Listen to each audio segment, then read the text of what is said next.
Your Creative Push, episode 162. Because the worst thing that happens, nobody cares. The best thing that happens is that a lot of people are going to care, and all of a sudden you get to do what you love. Just give it a shot.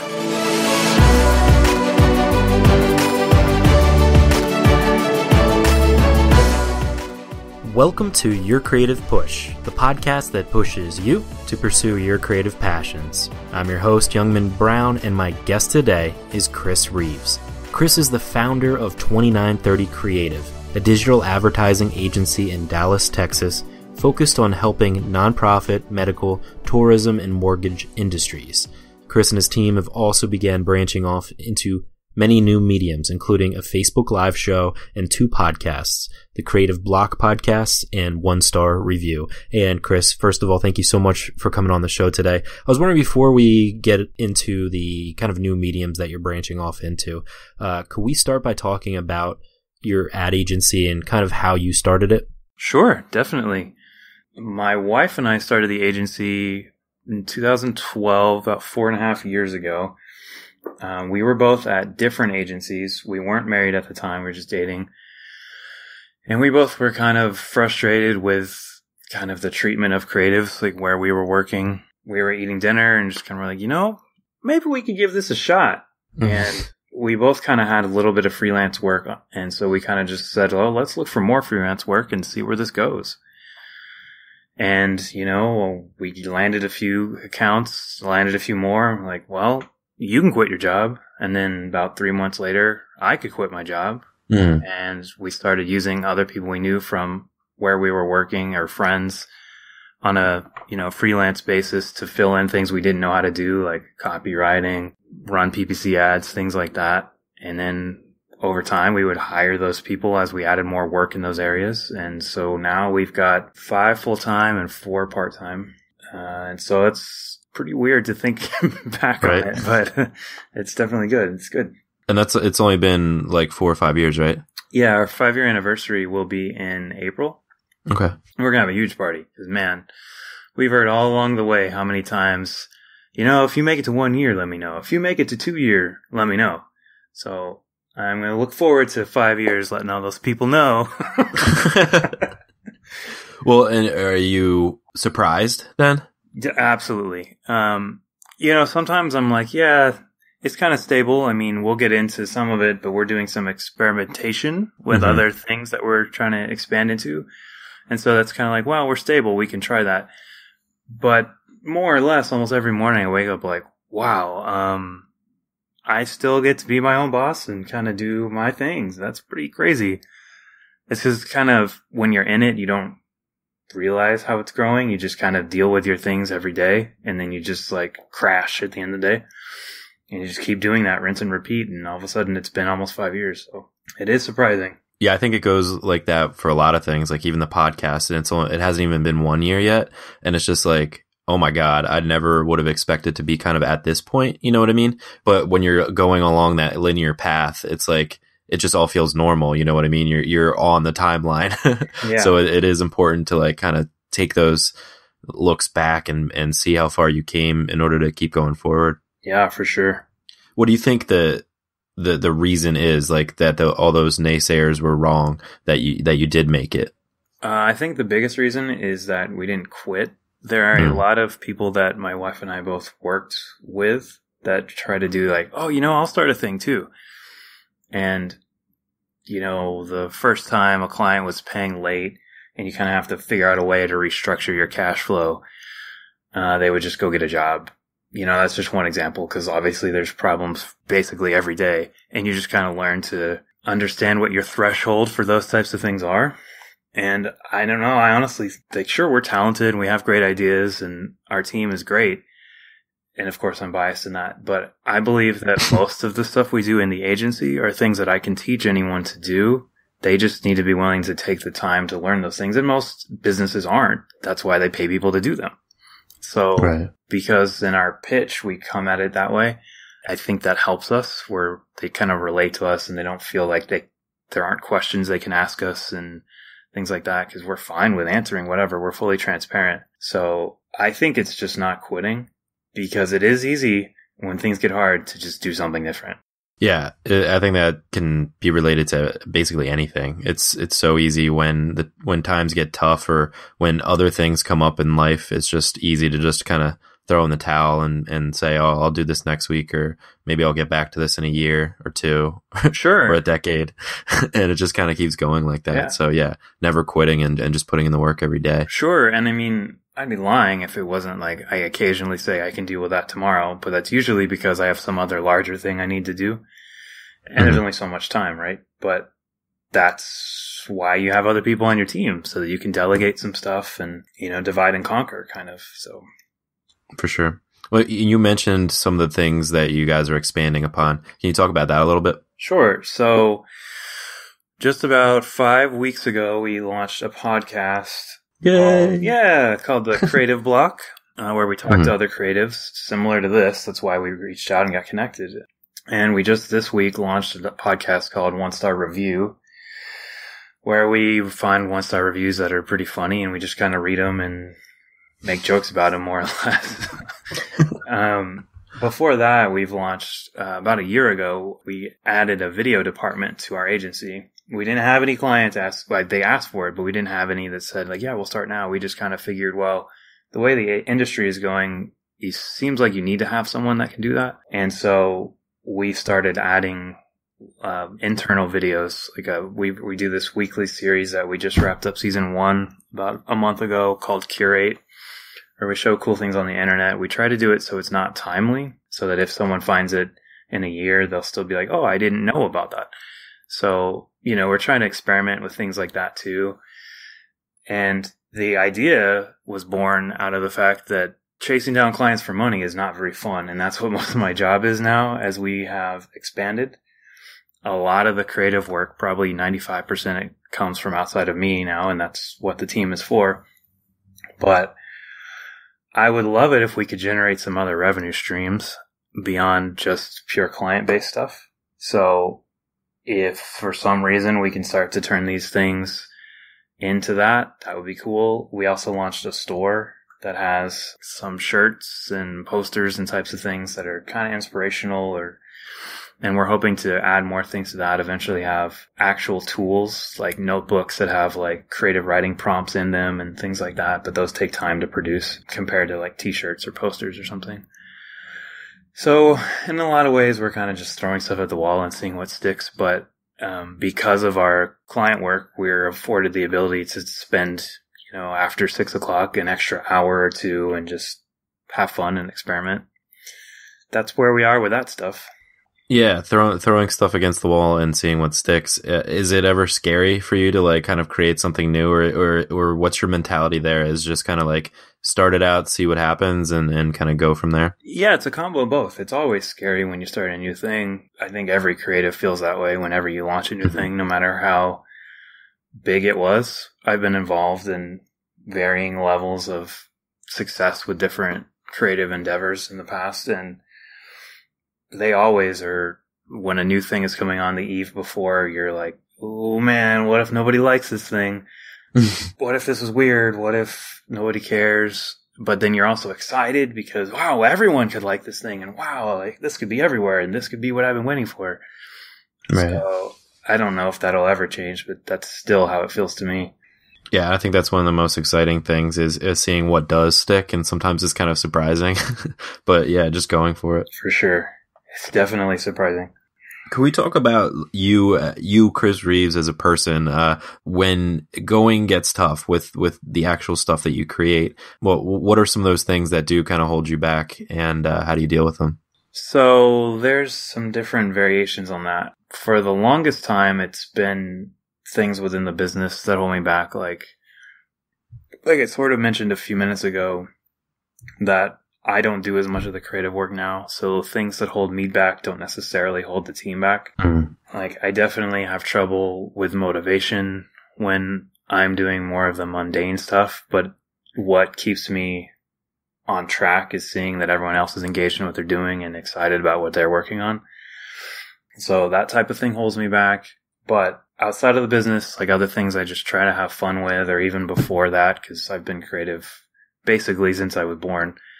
It would be things like time, fear.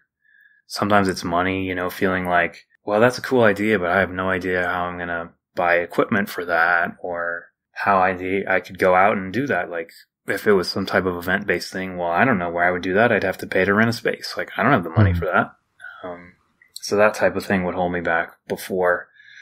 But in the recent, last 3 months, my mother actually passed away in June. And sorry.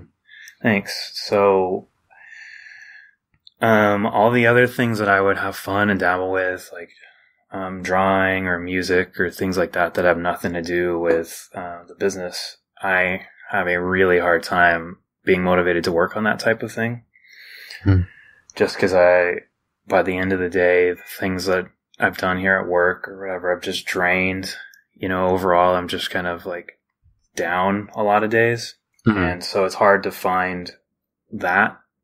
But recently I've been combating that by adding all this experimentation stuff into the business. Because those are things I wanted to do for a long time, and I just never felt like there was a right time to do it for us.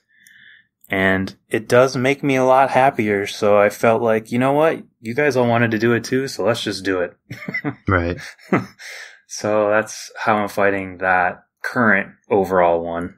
Yeah, and I think that's what a really important sign when you are having fun with something, and it doesn't really matter if it's generating revenue or whatever. It's being able to do something that you've kind of had a passion for, and something that gets your mind off of other things as well. I think it's really important to hold on to that. Yeah, for sure. That's pretty much exactly what the point is lately. Mm-hmm. Have you learned anything from these new things that you're trying out with Curate and with the new podcasts? Yeah, all types of stuff. I've had to learn some different things about, YouTube tags and the YouTube algorithm, and way back, 2008, something like that. Oh, maybe even earlier than that. I don't know when it was, but I tried a podcast back then with Josh, who's our copywriter now, and Matt, who's our video guy now. And, wrote the XML feed by hand and things like that. And so trying to do it again now, it's different, but also the same. You could still go through all those, but there's lots of tools and things that make it go way faster. You don't have to deal with that. And the way we're doing this interview right now, that probably wouldn't have worked back then. I remember we tried to do an episode not in the same place back then, and we did it over the phone. It sounded terrible, and we basically just stopped doing the podcast because we couldn't figure it out if we couldn't get in person.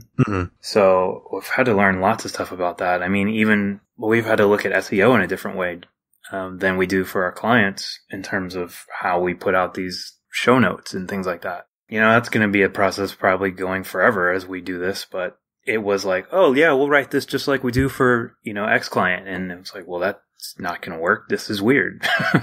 Right. So learn tons of stuff. It's like a whole new world, honestly. Yeah, technology is awesome because, like you said, it does enable instant communication. It enables so many things to be easier, but at the same time, things change so quickly, and it's you have to keep your finger on the pulse of what's new and what's current. Yeah, more or less for clients, we keep our pulse on things like social media networks and website tech, because those are the two main things that we do within the agency. So if it's kind of outside of that, we probably don't know what's going on. And that's really what has happened with all of this stuff. Even though we expanded to video, and Matt knows a lot, I've had to learn everything about that since he's been here. He'll tell me, I'll say, hey, so-and-so has expressed interest in this, or hey, I've got an idea for this that we could do internally. He'll be like, well, that won't work. Because we need 5 cameras for that idea or something like that. Well, why? And he'll draw me pictures and things oh, well, all right. What if we did something? And so, we have to go from there and modify stuff. And yeah, it's pretty weird. Yeah. Well, let's go further back in the past. Can you take us back to one of your first creative moments and tell us that story? Sure. So when I don't remember total specifics, but there's stuff that my mom would save. She's the type of mom that would save everything. My mom's the same way. So, you find stuff all over the place, little stories that I wrote when I was, 6 or 7 or something, first grade, second grade, about ninjas and teddy bears and things like that. Wait, together in the same yeah, story? it was something about like the teddy bears were fighting, and then the ninjas came in and like made peace, something like that. Oh, wow. I've read that a few months ago. I found going through some things, so that's special. So I don't really remember specifics of that. I know that I used to like. I think when I was maybe 9, we got a pug, and I was obsessed with that dog, and I wrote a children's, like, we had a project that we were supposed to do a children's story. So I wrote and drew this story called The Three Little Pugs. I know it's basically just the same story. I don't remember what each of the pugs kind of did or whatever, but you know, there were these hacky little kind of stick dog drawings with a curly tail. It's like, that's obviously a pug because it has a curly tail. So I remember that was a thing, and they gave us these little blank hardcover books that we could do it in, and I know that book exists somewhere in my dad's house. So that was something that was fun. But, you know, a little older than that, which is now quite a long time ago, but when I was 17, I was in a band that, like a ska punk band, and we actually went on tour for quite a while, until I was like 21. We would spend our summers playing shows everywhere, and you know, in between that, we played shows all around here in Dallas too. But we would go out and play places and just have fun and goof around. We made zero money, but it was fun and learned a lot about that. Like at the time, I was taking in school like music theory classes, so I would do arrangements for the band, and from that, some people would ask me to do arrangements for other things, and so that was pretty fun. Kind of the first time that I actually had an idea of ways that you can use one creative thing to do some other creative thing, and maybe started cooking ideas around that maybe I could do something with this in the future. Now, do you find that, because it seems like you are not afraid to kind of dip your toes in any kind of creative thing that kind of piques your interest, do you find that you they're always a part of you, or do you kind of I don't want to say get over it, but like you move on to the next thing, or is it all kind of just a part of you? So I would say that I go through like phases where I'm not as into music for a while, and I'm really into drawing or something, and it kind of goes that way. Like, for example, that kind of music we were playing, I still listen to that type of stuff every once in a while, but listen to lots of other stuff. But in terms of trying to play that type of thing, when that band ended, I was like, I'm over it. I'm not doing that anymore. And I started DJing and making beats and things when I pretty much was just worn out with that, is when I really got into making websites. And that's when I started actually making money doing that. And when I got jobs that were like real jobs and things like that. And you know, outside of the stuff right now that I'm kind of like grieving and things with mom, that's always been the case. Like, even though like right now I'm trying to figure out how to be creative in some ways. Yeah, I've always been that way, where my parents would be like, are you sure we want to do lessons for this thing? Cause you might be over it later. Like, yeah, I know it's going to be so cool right now. And then, you know, 6 months or whenever later, I like, you know, now I want to try this. So I guess it's sort of a phase thing with me. Some of them really stick, but it seems like, especially lately with the stuff we're trying to expand to, like, oh, you know, I know a little about that thing. So, right. I don't know. Hopefully it'll come in handy later. But like, yeah, I think like, you know, like your parents saying, oh, like, are you sure like you might be over this in a year or whatever? I think it's totally, I think that's inspirational, because I think it's totally fine to do that. And I think it's actually important to do that, even if you almost can guarantee that you're not going to like continue doing this for the rest of your life. It's like kind of getting it off of your chest, like getting this thing that you've always been like, oh, I want to learn, how to play the tuba, or I want to, you know, learn how to write romantic novels, or I don't know. I can't think of anything like more random, but like it's important to kind of like get it off of your, you know, like creative bucket list, and not have like a regret when you're on your deathbed of like, man, I wish I learned how to skateboard, or I wish I learned like whatever it is. Like, just do it, you know, just try it out. Even if you think, unless it's like ridiculously expensive and you're going to spend all your savings, like just do it, you know, just have fun. Yeah, that's definitely how I feel about it. Skateboarding is actually a great example. I still love skateboarding, but, unless you do it all the time, your skills kind of disappear. Mm-hmm. I would skateboard constantly until I was like 20, 21, something like that. But now I'll just ride around for fun every once in a while. There was this thing that my mom used to always tell me when I was younger, back when I would be writing those killer little stories that I was mentioning, that she would just say, if something sounds fun, let's just try it and we'll put you in a class or whatever. But yeah, obviously they learned to regret that because then I wanted to try all the things. I think that's still the case. I mean, I even offer that to people on the team. If there's a way we can support you to be a little more creative outside of work, you'll probably be more creative here at work. So let me know about that. So I couldn't agree more. Yeah, it's like fostering a creative life, like a creative lifestyle, because otherwise just things get stagnant, Yeah, and I guess that's the type of thing that I just don't ever want to be. So absolutely. Well, kind of with all the things that you have going on, especially now that you have kind of all these little expansions, or like you're putting out your tendrils into like different like fields, how do you balance your time then? Well, it's a laughable question. Yeah, not great at it. Sure. It's a little different right now than it used to be. So before we had an office, we've only had a real office for a couple years. Before that, we just didn't balance time. We pretty much just worked all the time, and it was really bad. Mm-hmm. We got an office about a month before our wedding, because it was like a rule we both said, like, we need to separate a little bit. Like, even if we're doing other creative stuff or other projects or whatever, that's fine. But the actual, like, 2930 creative business, that needs to start to separate out a little bit, or we'll never stop working. We'll never go on dates or anything like that. So the office has helped a lot. For example, today I'm doing this at the office, and the only other person here is my wife. Everyone else typically works at home on Fridays. And we'd probably get a little bit more done on Fridays. But since a few people are always remote, it makes sense that there's at least one day that everyone can be remote if they want to. But selfishly, I like it because it's a day that it's quiet here and I can get more things done. Because I don't really like working, at least on the overall agency stuff at home. I don't really like that anymore. And that's a big part of me balancing time, because if I feel like that stuff is taking over the house, I start to just kind of freak out a little bit, and that's definitely not going to help me be creative. So, right.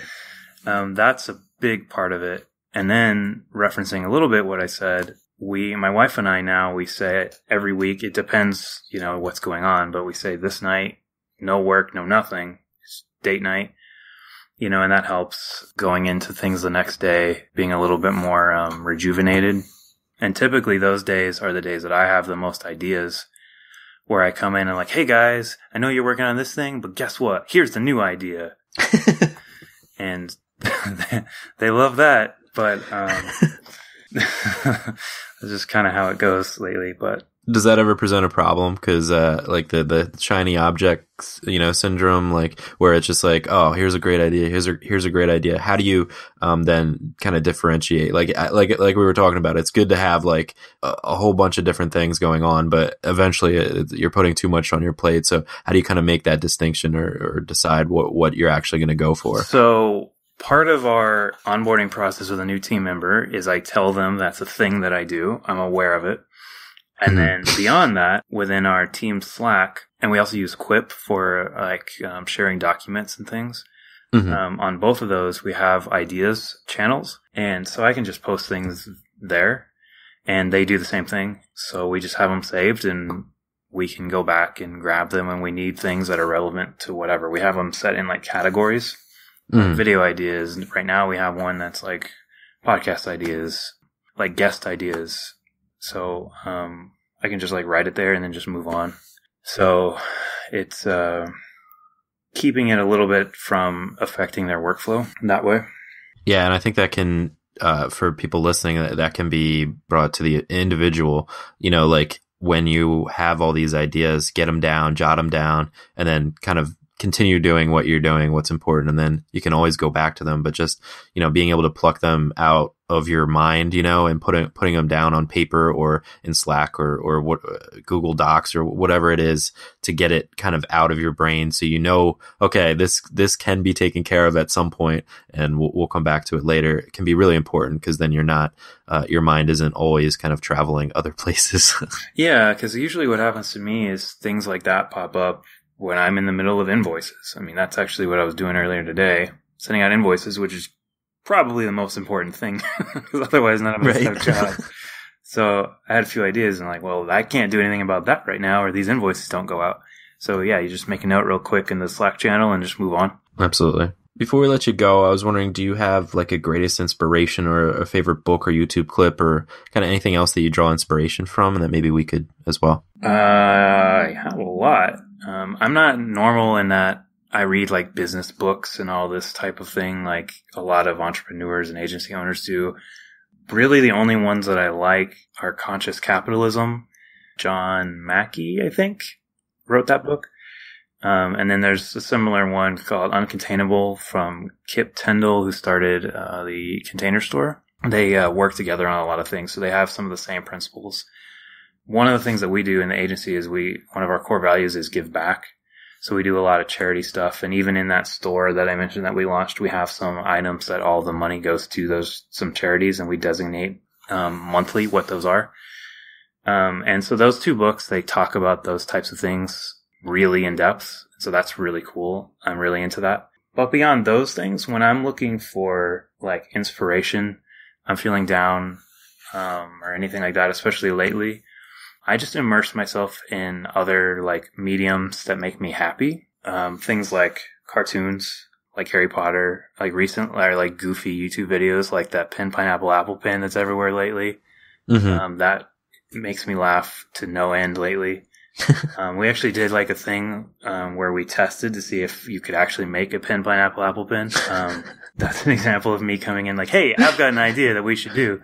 Drop everything. Right. So we did that on a Saturday, like last weekend on Saturday. Like, I love Kung Fury. I've watched that probably 1,000 times.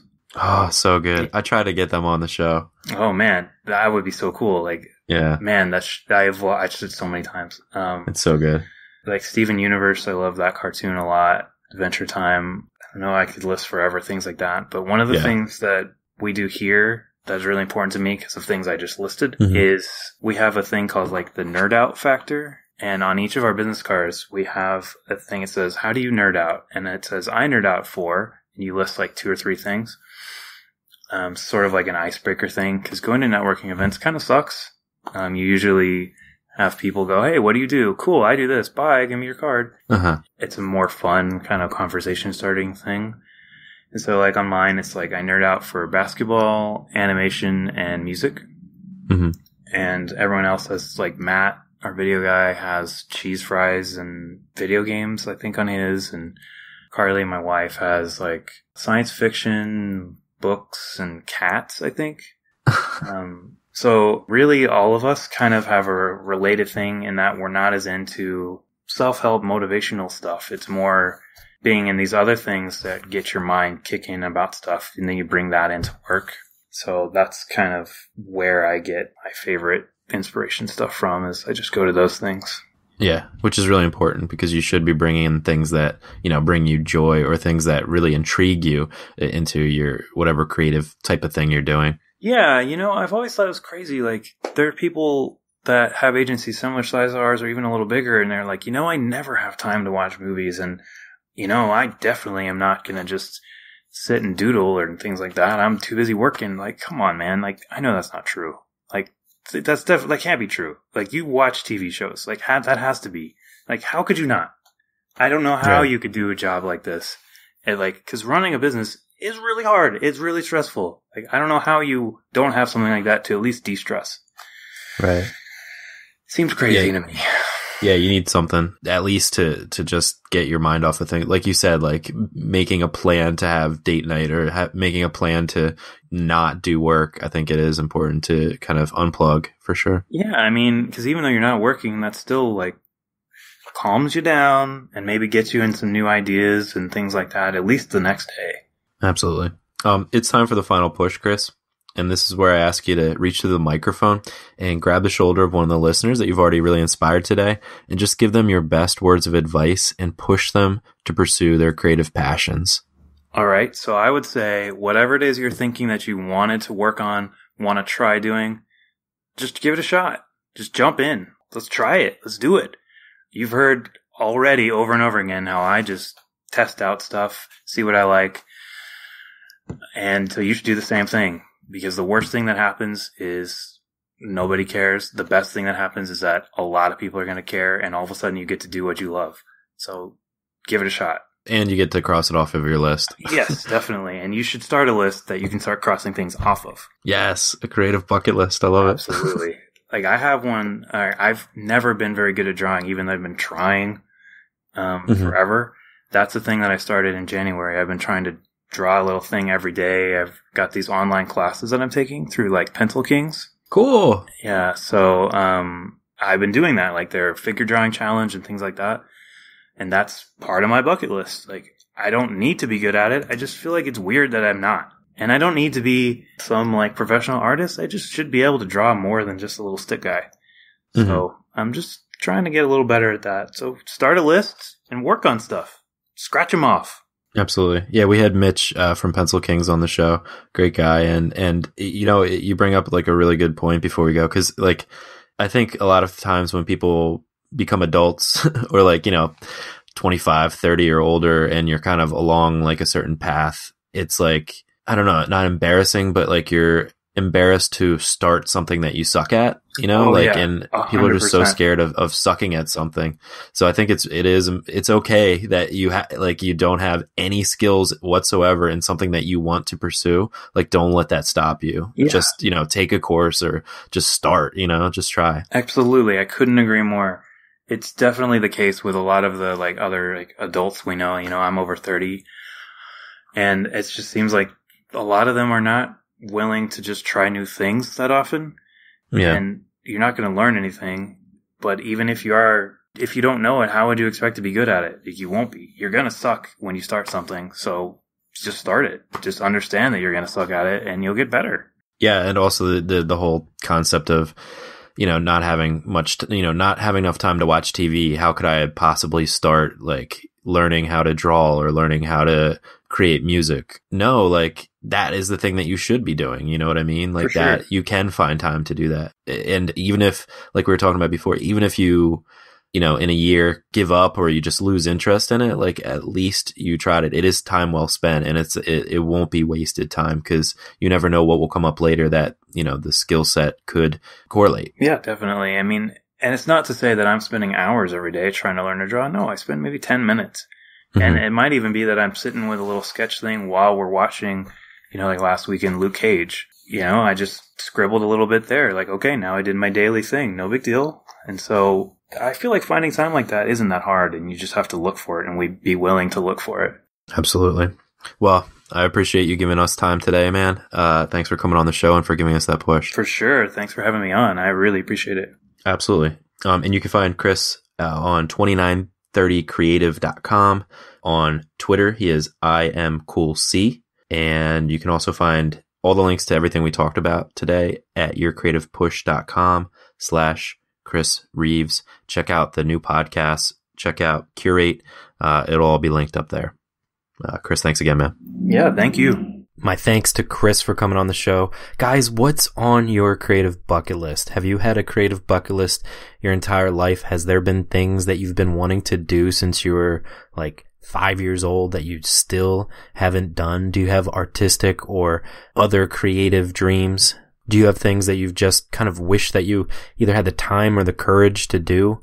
And now that you're an adult, you just can't see yourself starting something new because it's too new, you know, because you're going to suck at it to start out and you're scared of that.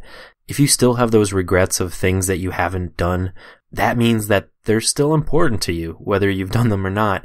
And guess what? They're going to still continue to be important to you for the rest of your life.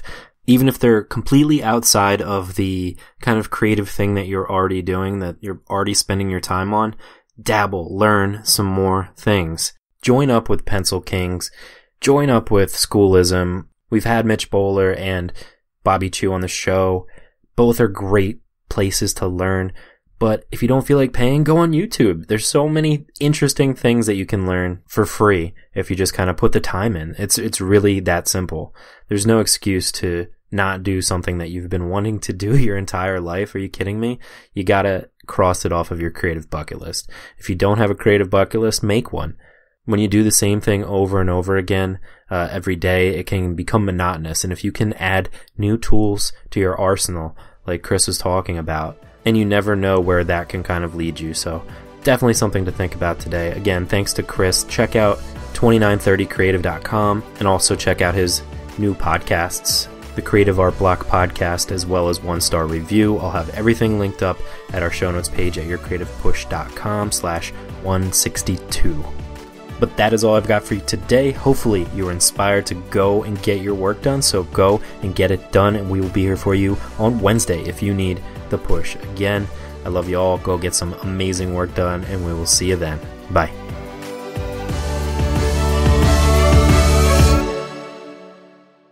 Never miss a push. Head to yourcreativepush.com/subscribe to find the easiest way for you to subscribe to the podcast.